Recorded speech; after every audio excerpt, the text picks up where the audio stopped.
Imagine standing before Leonardo da Vinci's masterpiece, the Mona Lisa, gazing up at Michelangelo's vibrant Sistine Chapel ceiling, reading Copernicus's world-changing words about the universe.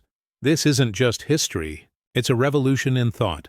This was the Renaissance, a time when art, science, and philosophy exploded, illuminating the old continent after centuries of darkness. It became the foundation for Europe's global dominance for centuries to come.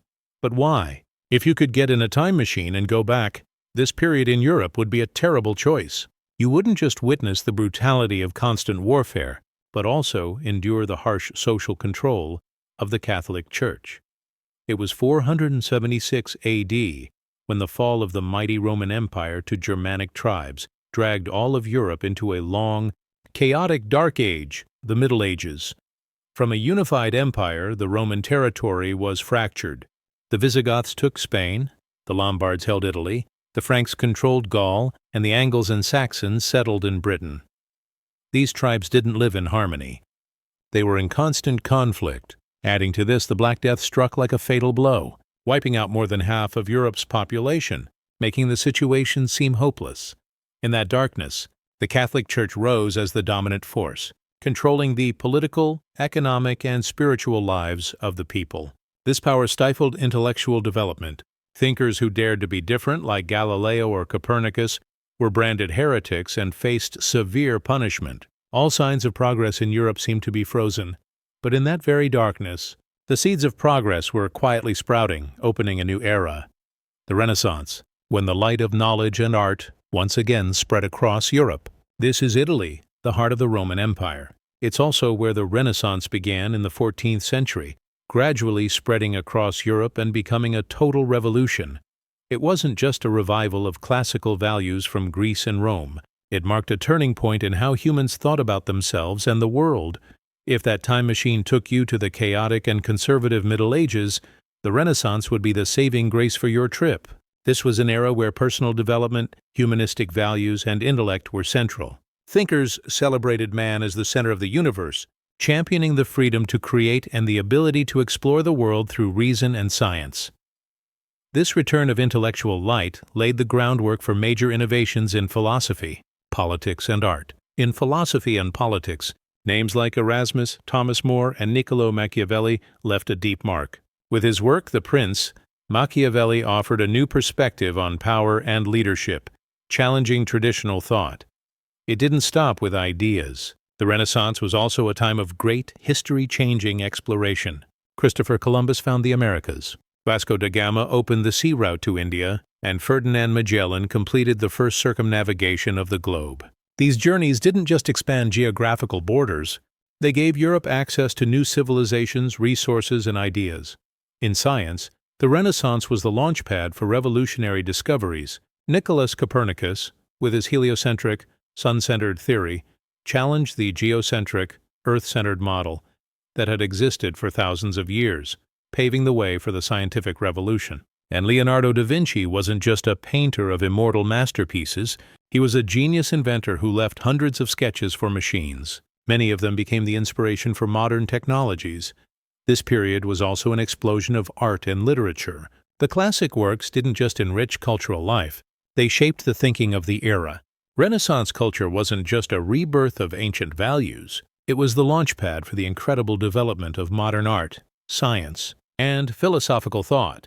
This intellectual enlightenment pushed Europe to its next great leap as a continent, and for humanity as a whole, the Industrial Revolution.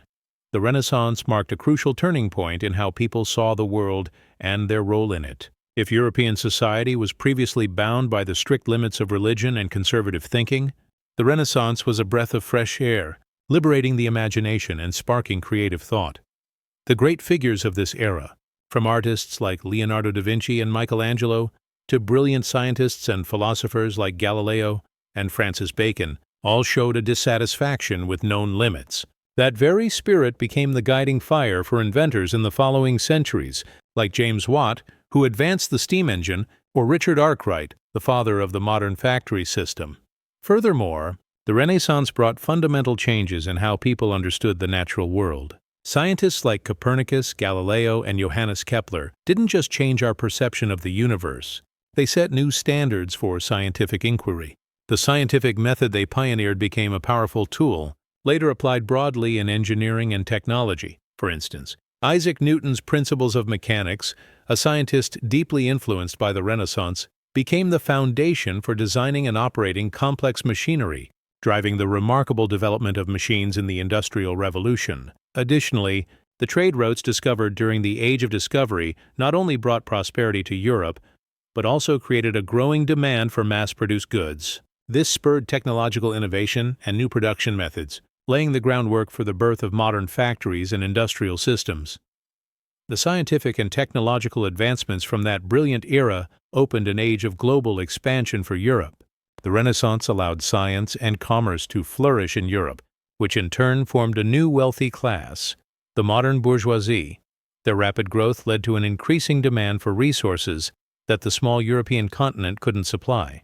This forced the major powers to seek more gold, silver, spices, and slaves from new lands. This was the origin of the colonial era that Europe waged across the globe.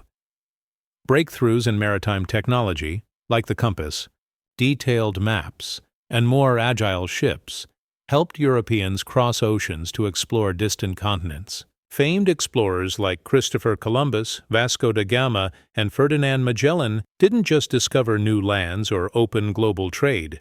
They laid the foundation for the centuries of colonial invasion that followed. Exploiting and controlling resources from the colonies funneled wealth to the old continent. But in return, the indigenous peoples of the Americas, Africa, and Asia endured ruthless exploitation, losing their sovereignty and traditional cultures. Simultaneously, back in Europe, the capitalist class increasingly asserted its dominance, shifting the social structure from feudalism to a capitalist model. They became the leading force in shaping a new society based on a market economy, industry, and constant innovation. But it also indirectly led to severe consequences for Europeans. Few would believe that an era as brilliant as the Renaissance, which marked the revival of literature, science, and art for all of Europe, also contained the seeds of its own division.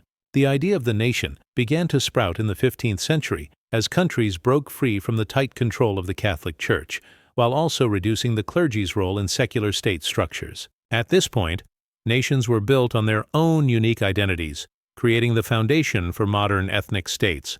Take Germany, for example.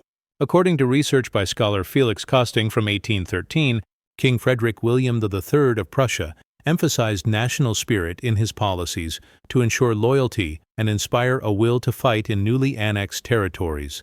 Policies like these seeped into the life of every family and community, helping to shape a German national identity.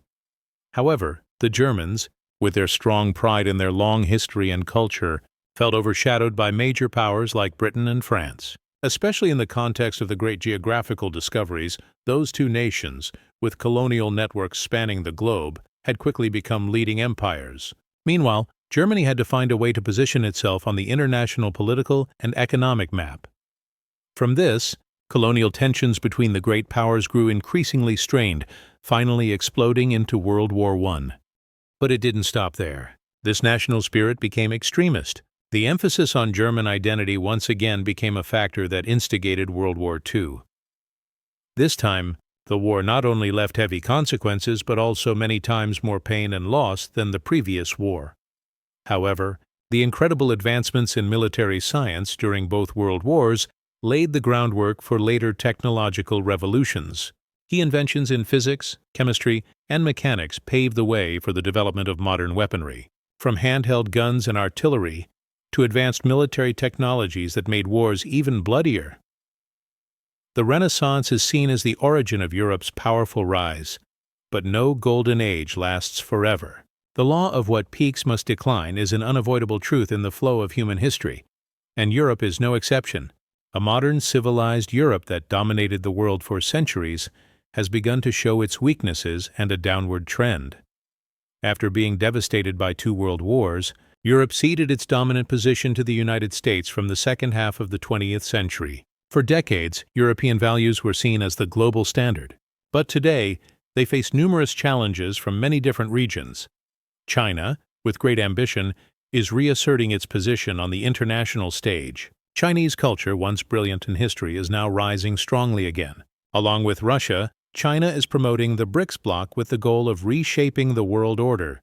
They argue that current values, heavily influenced by the US and Europe, are unfair. Even smaller nations are trying to build their own principles and values.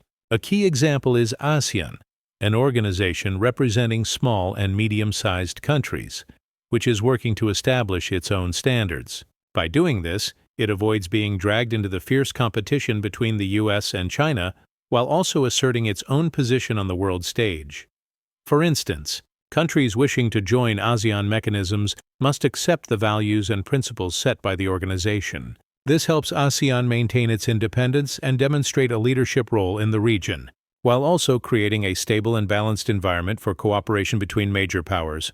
Most of these nations, with the exception of Russia, were once under European rule during the colonial century.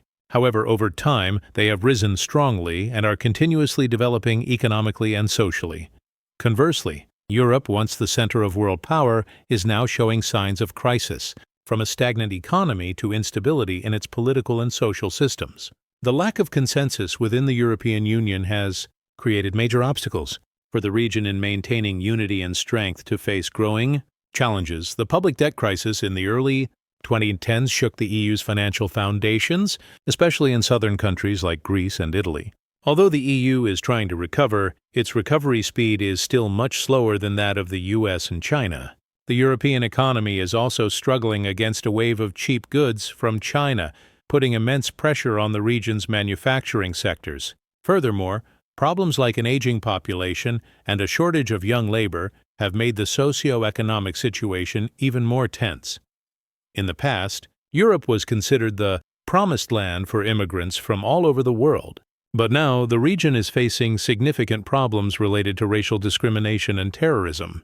The wave of immigration from the Middle East, Africa, and South Asia has diversified Europe's population, but it has also caused cultural and social tensions. Xenophobia and the rise of anti-immigration movements have divided European society, weakening the unity that was once the region's strength.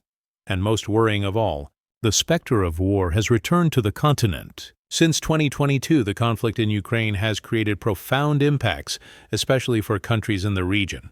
Although these nations are trying to prevent the conflict from spreading, the situation remains highly unpredictable. All of these factors are pushing Europe into a deep political crisis, most clearly demonstrated by the collapse of several governments.